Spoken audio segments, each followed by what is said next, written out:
What's up, friends, lovers, and haters? Welcome back to Season 2 of B-Town Stories with your host, Shnazzle. And me, Jerry Legarr. Josh, we're giving the podcast a little makeover. We're classing it up a little bit this year, especially because we got this new band, the Supple Dongs, to record us a great new intro. I can't believe I got a hold of the Supple Dongs after all these years. They're a very obscure 70s emo band. Yeah. From Fargo, North Dakota, actually, which is weird. So we hit the studio with them. It took about 75 takes, but we finally got the sound we wanted from them. Right? That was like, you hear those stories from like band members and producers and how difficult a recording session was from one person was like on dope or another person was like banging their girlfriend on the console or whatever, like we just had all of those problems with the Supple Dongs. But they were really gentle. So yeah, very gentle. So I mean, kind of like the Wu-Tang Clan, how they all have like 100 different nicknames. Josh and I, have many different nicknames. So I'm going to switch it up a little bit this year, and I'm going to go with Shnazzle Simpkins, and you're going to go with Jerry Legarr, which is probably like my favorite of my nicknames. It just has a nice ring to it. I like it too. And I don't know if you want to hear a little backstory, but he's a Canadian musician. Right? Yeah. And for some weird reason, a lot of our friends called me Jerry when we were younger. Not because I did impersonations of anyone named Jerry, but just because it like sounded like Joshua, I guess. But anyway, and then Shnazzle was up in Canada, and he saw like some music up there by a Canadian flautist, I believe. Yes. Or is it like... it was one of my mom's friends. Oh, that's right. Jerry. Yeah. But he was like kind of a Phil Collins type dude, and like a guitarist, and just had a cool name, Jerry Legarr. And it just has a ring to it. And then Shnazzle Simpkins used to be my MySpace, I think, back in the day. Yeah. And it kind of got stuck, and a lot of people call me Schnaz or Shnazzle. Yeah. So that's what we're gonna roll with, Season 2, friends. So we're classing it up a little bit. Wholesome names. Now, the irony here is that although we have been classing it up, planning to class it up, we're going to kick off what might be our sleaziest episode of all time. Yes, it's a little dirty. Yeah. And, well, first of all, I should lead with this. Josh and I had this amazing, crazy weekend like 30 years ago. And at this place, at this guy, Bill Schlitters' ranch out in Joyce, Washington. And we came back and we instantly made this little short film about one of the people we met there. And we've been looking for it for literally 30 years. And I fucking found it in a box and we digitized it. And following this episode, we are going to have the world premiere. The world premiere of Peanut Parfait. Peanut Parfait, the film we made 30 years ago that I haven't seen in 30 years. Yeah, I was so, like, the smile on both of our faces when we were watching that was like two little kids, like, watching, like, opening up presents on Christmas or something. It was so fucking great. But, so we're going to, ostensibly, this episode is going to be to explain the context behind the making of this film, and then we will start off Season 2 with the world premiere of Peanut Parfait. How does that grab you, Josh? It grabbed me hard. All right. So when I left Bremerton for college the first year, I went with my boy, Dr. Claw, Ryan Moores, and we went to Port Angeles, Peninsula College in Port Angeles. And we were repping Bremerton hard as fuck there. I mean, quite frankly, Bremerton was on full display, and we met this guy in one of our classes. I forgot what class it was, but his name was Bill Schlitter. And he was one of these dudes at junior college who is like 35, who looked like he was 50. But this dude was Bremerton as fuck. Like, he was burly. He was a heavy drinker, and he always had great stories. So we became fast friends, and he lived out with this guy, Steve, in Joyce, which is like 20 minutes kind of up the coast from Port Angeles, right? Yeah. Kind of closer to Forks, Nia Bay area, somewhere out there. Yeah, and he and Steve, I'm going to try to find a picture. If you're watching this on YouTube, I'm going to try to find a picture and post it right around here so you see what these guys look like. But we would go out there a couple weekends, me and my boy Ryan, and we would just go ham on his property, like have a big bonfire and do a lot of drinking and go batshit crazy. And crazy shit happened. It was almost like it was a little David Lynchy. You know what I mean? You know, it's funny you say that because I was going to say it was kind of like Harmony Korine. Yes. Like a fucking, like Gummo or something. It was just like a little bit of Deliverance. Yeah. Totally. Like, you know, yes, you're right off the highway in Joyce, but it was like some redneck shit. There was no laws. Dude, like one time me and Claw were out there and like there was legitimately like a 5-year-old drinking beer. Like it was like that was like you woke up and nobody cared. Mommy, I'm going to preschool, crack a beer. You know? I think I might even have a fucking photograph of that somewhere. Oh, crazy. Which is, I was like, oh my God, these dudes are super Bremerton-ish. Yeah. You know what I mean? So, but yeah, we would do a bunch of crazy shit. And then there was this other element to the whole going out there and like shooting off guns and just no neighbors for like a mile in each direction, just going batshit crazy. And, but there was this like other presence in the house. So Bill and Steve were caring for this guy, Larry, right? And Larry was, he was an invalid, I think. He might have been a catatonic schizophrenic or something. He was an older guy. I don't know about the schizo part, but he he didn't talk. He was a mute. Yeah. But the guys, Bill and Steve, were very mean to him at all times. I very specifically like remember walking in the door and just seeing him sitting over in the corner, and it kind of spooked me. Yeah, because like this is like a 100-year-old farmhouse in the middle of the fucking woods. It's very, this could be a horror movie kind of like fucking deal. Like we could have easily made that fucking Peanut Parfait into a horror movie. Oh, 100%. But he looked like, you know, that old like wrinkly bald guy in the Metallica Unforgiven video. Dude, totally. That's exactly what Larry looked like. But he was very hunched over. He was very skinny. And he would always just be like in the living room in a chair, just like staring at you. Yeah. And when you first meet this guy, you're like, you feel bad for him because he's like, obviously, you know, there's something going on with him. He's got some issues. He's late in his years. Or does he? That's what I'm saying. This is the most interesting thing about him. So Bill and Steve are like, you know, they call him shit boy. And because I guess when they leave the house or like they leave him alone for like an expanded period of time, like I guess he does like really mean passive aggressive shit. Yeah, it's like who started it though?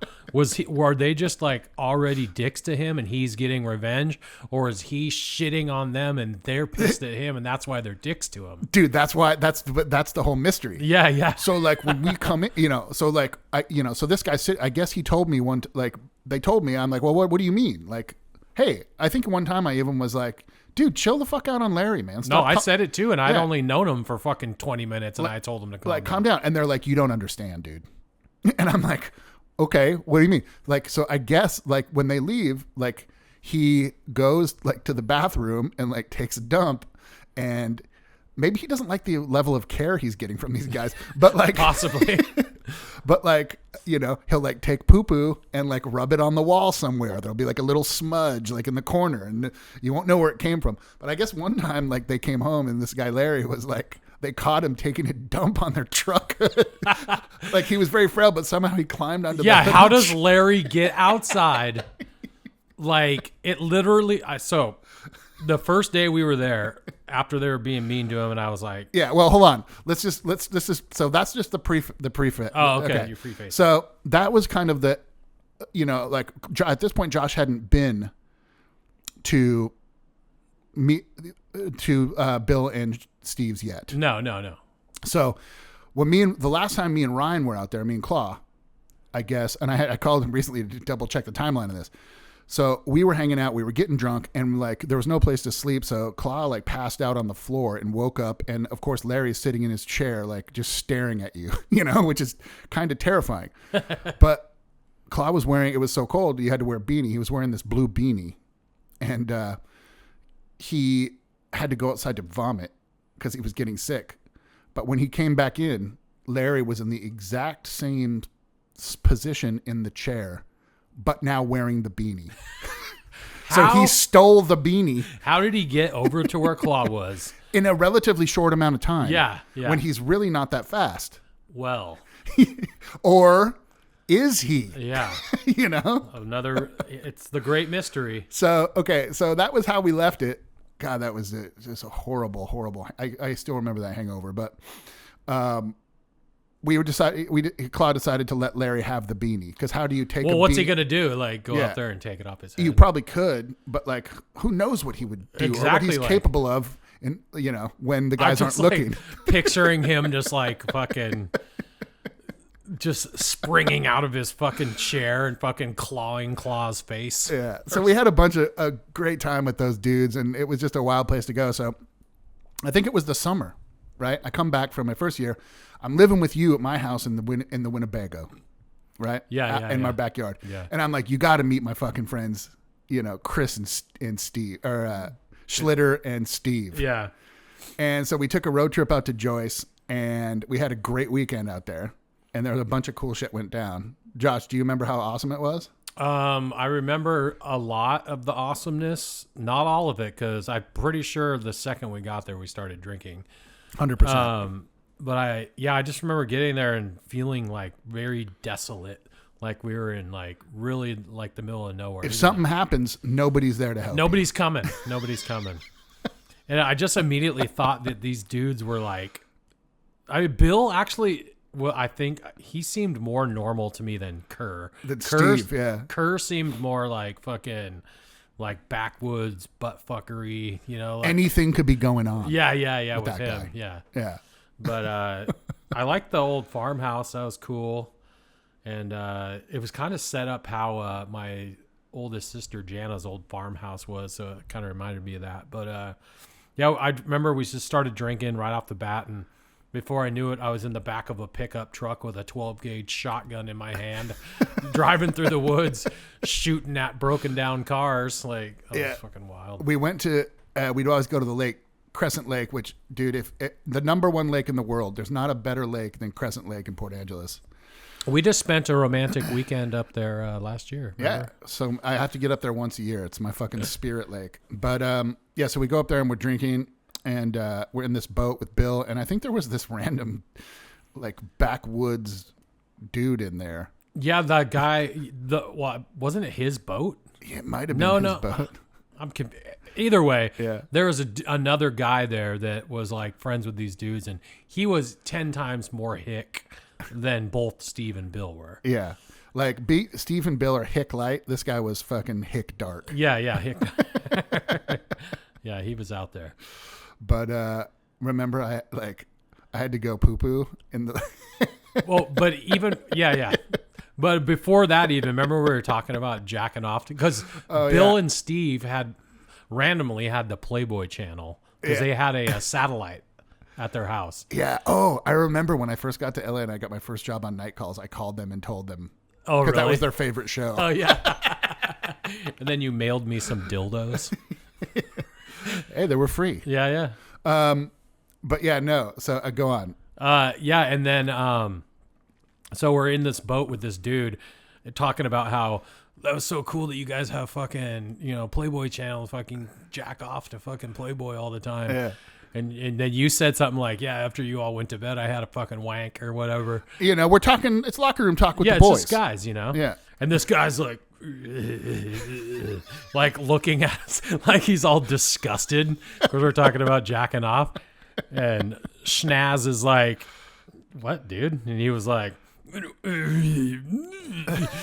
don't want, we're like, what? Like, you don't jack off, dude? And I was like, come on, stop denying it. Yeah. Obviously you rub one out every once in a while. Don't wank crank. He was so He was very angry. adamant that he has never wanked his crank. This guy's full on closeted homosexual. Like, there's no doubt about I it. don't wank it. I don't wank my crank. And it was really upsetting him, so I just kept asking him. Yeah. He was like, I don't wank it. Why wouldn't you? So that was pretty wild. And then later on, I mean, we were drinking Busch Ice or something, so obviously you have to go number 2. Yeah. And there was no other place to go except for the lake. We're in the middle of the lake. You're not going to go all the way back to shore and go to a fucking outhouse. So I jumped in the lake and I did my business, and that guy wasn't too stoked on it. I'll never forget that when the fucking you're like swimming next to this pile of goo. And no one knew you had done it, and then you goes to go, "Ew, what's this? Ugh, get away from me!" And you're like pushing the pile of shit away from you. It was so funny. So gross, dude. But super Bremerton. And then what did that guy say? He's like, "I cannot believe you shitting a lake." He was like, that was the most disgusting thing I've ever seen a grown man do. I can't believe That was the most disgusting thing I have ever I seen. have ever seen a grown man do. Yeah. That's pretty good impersonation of Thank you. I didn't know I had that one in me. weird hick guy. But so we got done at the lake, and then we go back and we continue to drink. And dude, I wanted this Lucky Lager hat. Steve Kerr had a Lucky Lager hat that was like first generation from the 80s that had never been worn. And I was like, what do I got to do to get that fucking hat, dude? And I like offered to buy it off him. He said it's not for sale. And but he did tell me that like he would give me the Lucky Lager hat if I drove my 1984 brown Ford Ranger through this fucking ravine. Oh, yeah, yeah. You remember this? Oh, yeah. Like through like, it was like a 90-degree angle and then like probably like 4 feet of water. And if I could make it in, through, and out the other side. I knew this was not even remotely going to have any possibility of happening. Yeah. But I was like, fuck it. Okay. So drove the fucking brown Hornet down through this ravine. Bam, gets stuck. My gas tank is blowing up, and they had to get like this skidder to like drag it out. But I got the hat. Yeah, yeah. Are you wearing it in peanut parfait? Yes, Oh, that's okay. why I'm like doing this. But that's why I want to it's another piece of the film that's coming up. So, but yeah, I mean, I miss those dudes. It was a good time. It was like full on Bremerton shit. Like those guys were honorary Bremertonians. Oh, totally. They might even be more Bremerton than any Bremertons. Yeah. Bremertonians. But while we were down by that ravine, I was in the back of one of their trucks. I don't know if it was Steve's or Bill's, but Yeah. And I've just got like this fucking sawed off 12 gauge shotgun in my hand. And I was like, I've never shot a 12 gauge shotgun or a sawed off shotgun for that matter. And I just thought it would be a good idea to butt it up to my shoulder when I shot it. That was a horrible idea. Lucky I didn't dislocate my shoulder because the jerk. Anyway, I had a big bruise on there after that. That's great. So all the filming that you see of Peanut Parfait, I have a bruise Now it's on my shoulder. But it's also important to say, so Larry, now just discuss your vision of Larry, and because that you only met him over the course of one weekend. And by the way, when we showed up that weekend, this was like 6 months later after he stole Dr. Claus' beanie. Yeah. He was still wearing the beanie. It. Yeah. So yeah, I just was like, kind of like I said, when I first came in the house, I was kind of startled by him because he was just kind of got this spooky look about him. And he has kind of like these satanic little beady eyes, you know. And he was really skinny and always sat with his leg perched over the side of a chair and crossed. Yeah. And just like very feminine, actually effeminate. Yeah. But anyway, it's like this guy is just like moving like a freaking sloth. Yeah. You can edit that later. No. He just moves incredibly slow. And I remember I was out on the porch smoking and looking in the window, and Bill or Steve yells, "Hey, shit boy, go eat," you know? Yeah. And they walked out of the room, and I just watched him move like a sloth around the house. And there's like a railing in there for him to hold on to he can like get around the house. And he just holds onto this railing, and I'm like just staring at him like in amazement, like kind of drunk, you know, slowly pulling pulls off my cigarette, you know, and like he takes like fucking 10 minutes to get over the table, and there's this huge bowl of fucking top ramen. Yeah, that's the only thing that Shitter and that's Schlitter all they and buy Steve him. fed him was top ramen. Top ramen. I'd be pretty pissed off and shit on their I would shit. passively aggressively smear feces all over their walls myself. He gets over to the ramen and sits down, and I'm not even exaggerating in any way whatsoever. I'm sitting right outside the window in a chair. Go a little closer to your mic. Looking inside the window. I'm like 2 feet from this guy, and he can't see me because I'm kind of behind him. And moves like a sloth some more, picks up his fork, and then like twirls up some ramen on the fork, and then shoots the ramen into his mouth super fast, like lightning fast into his mouth. Does not spill a drop, does not drop one noodle. And then I was like, dude, so like fuck? That's the thing about this guy. He's like, they say he's this monster, but he seems like a totally chill dude. Yeah. But then it's like, you know, he's moving real slow, but then he has the ability to move extremely fast. Yeah. This movie came out like many years later, but it was like called The Visit. It was an M. Night Shyamalan. What is that, a helicopter? Yeah. Well, there's just a helicopter flying over top of us. That's cool. Whatever. Keep going. We're in the studio.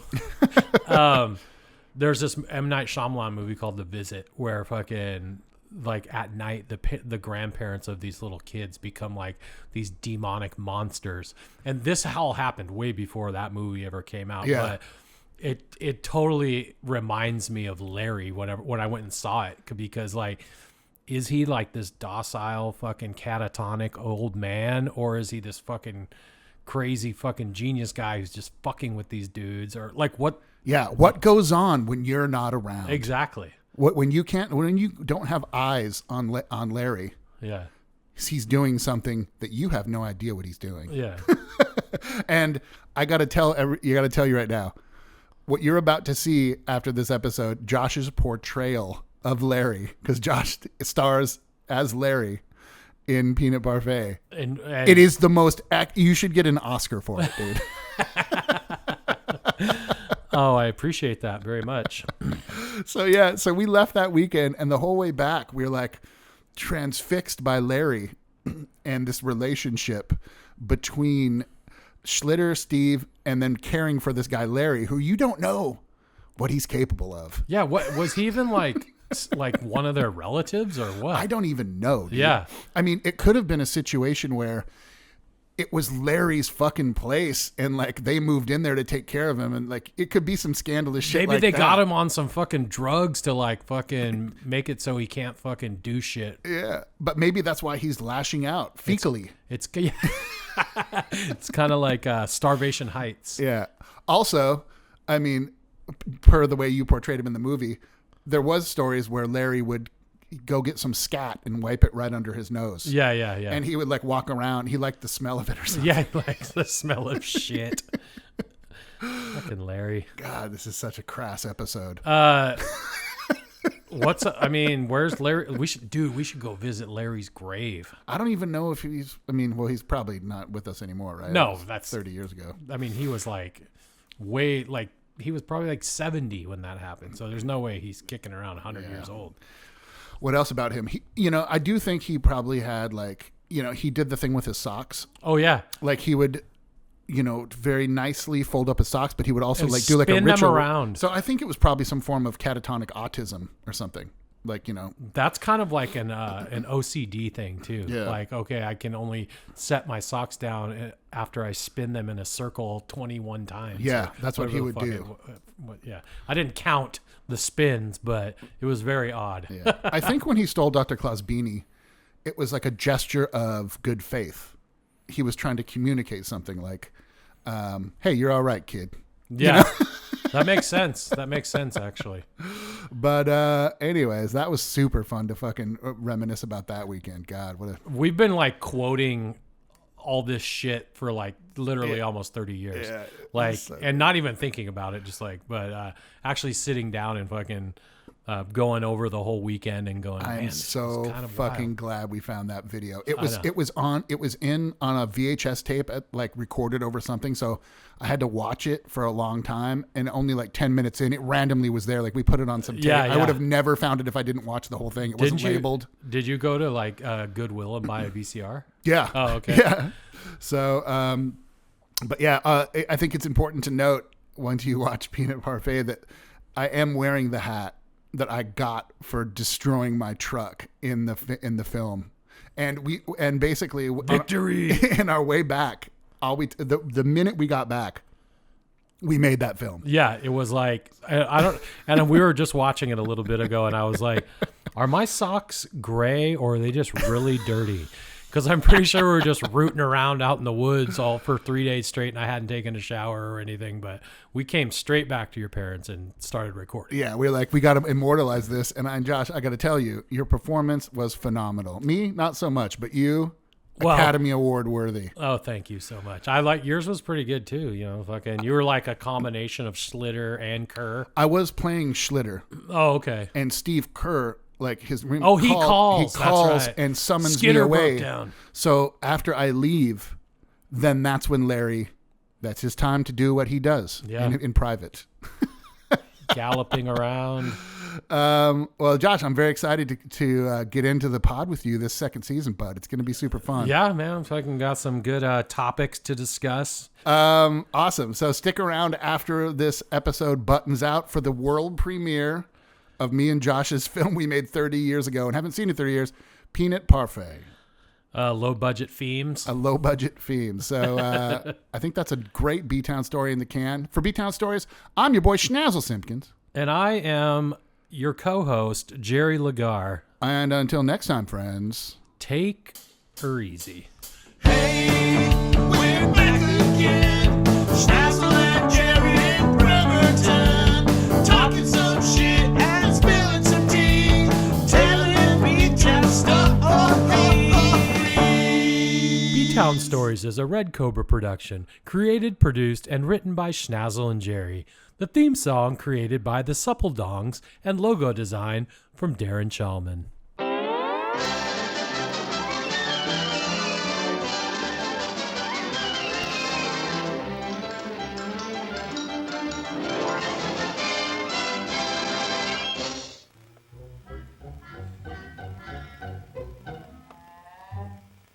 Oh boy, Wabbit-wax.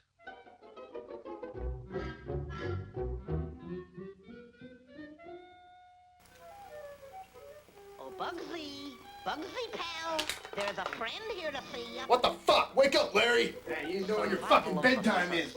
And besides, it's fun. Did someone knock? Go eat, shit boy! Steve's gonna be pissed if he comes home and you ain't eating. What's up, Josh?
Fucking skidder broke down?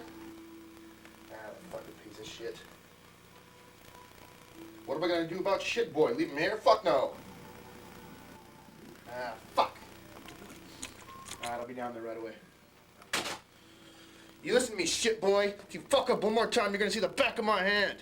I'm going out, but I'll be back in a little bit. Behave yourself, shit boy.